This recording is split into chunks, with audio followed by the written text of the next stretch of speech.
A section of tourism stakeholders in the Kigezi Sub Region have shown dissatisfaction with most communities staying near tourism destinations for gradually developing a habit of turning violent against tourists, resulting from failure to giving them money and some goodies. Kigezi Sub Region is a popular place for being at the center of Uganda's tourism attractions, including Lake Bunyonyi, Africa's second deepest lake, and is also a stopover center for tourists intending to visit Bwindi Impenetrable Forest, a popular spot for mountain gorilla trekking in the region, as well as Muhabura ranges among many attractions. According to Heidy Zikereta the Rubanda District Tourism Officer, as well as a tour guide with Kazinga Tour Travel Company, unemployed youth, especially along Kabale, Rubanda Kanungu Road through Ruyijja to Bwindi Impenetrable National Park, have resorted to the habit of begging and stopping the tourist vehicles asking for money.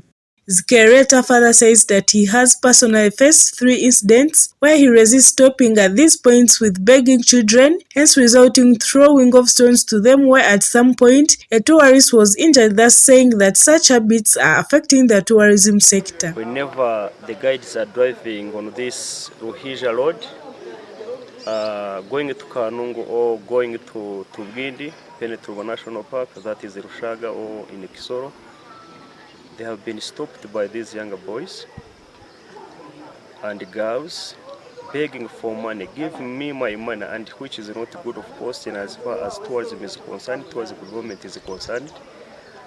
But sometimes when they stop them, they don't, of course, guides don't stop, and these young children end up throwing them stones. And sometimes there is 3 incidences which happened, and 2 vehicles were thrown stones, and to the extent of even hitting the client's head. Zikereta adds, calling upon the security, tourism stakeholders and responsible organizations to work hand in hand to sensitize these communities in a sustainable way that may act as an option from begging naming activities such as craft making and setting up craft shops. Security and also responsible organization or tourism police and also other stakeholders to work as a team as we sensitize these communities how they should be behaving toward these clients, especially when you are traveling. There are so many things that they can be doing rather than going on the street and beg. For example, if they can start craft shops and they put those crafts in those shops, and people can go and support them indirectly or directly. A tour operator with Uganda Safari Guides Association in Western Region, Kigezi Sub Region in particular, says that most of the communities have not been trained about the importance of tourism in their respective areas, which makes these communities always treating the visitors as foreigners.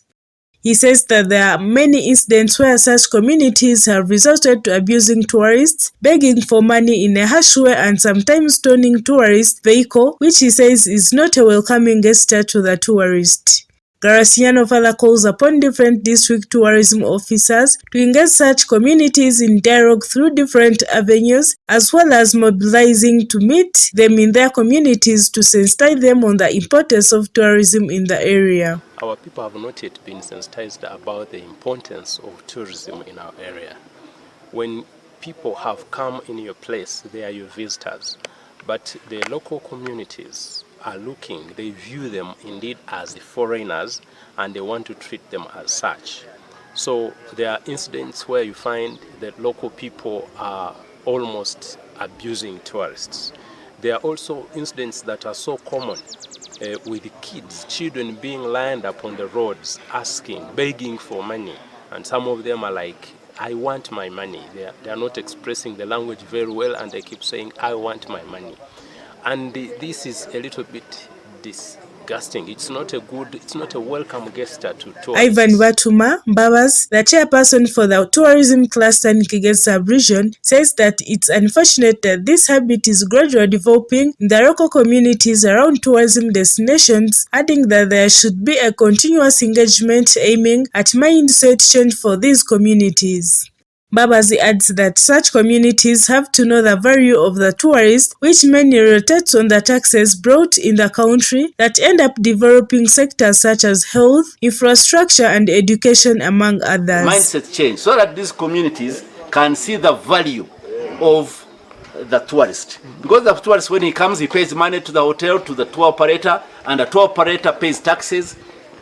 The taxes are supposed to in turn bring the social services to the community, so that is the hospitals and the roads and education. So really that's within the mindset change and sensitization. According to the Kigezi Region Police spokesperson, Eli Mate, police is mandated to protecting its citizens even when they are tourists or not, revealing that most of the tour companies resorted to the use of private securities, which have their different policies that they abide to.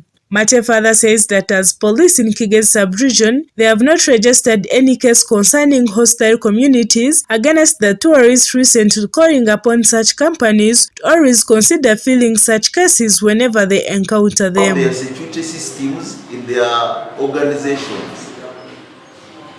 But whatever happens there, they must work with the local police.